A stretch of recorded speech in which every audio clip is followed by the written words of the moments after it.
ব্যস্ততা নয়, আসলে অজুহাত। মানুষটা ততটাও ব্যস্ত নয় যতটা সে দেখায়। সময় দেবে সে আপনাকে যখন তার প্রয়োজন হবে। প্রয়োজন থাকলে শত ব্যস্ততার মধ্যেও আপনার খোঁজ নেবে।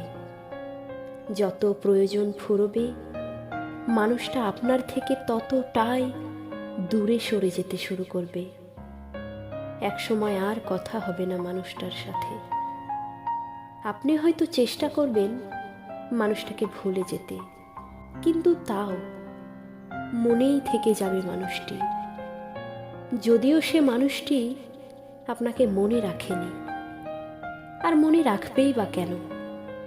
এখন তো সে অন্য একজনকে খুঁজছে যে তার প্রয়োজন মেটাতে পারে।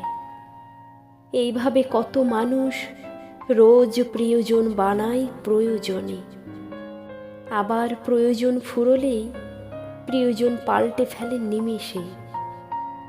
কখনো কি হয়েছে কারোর এমন প্রয়োজনে প্রিয়জন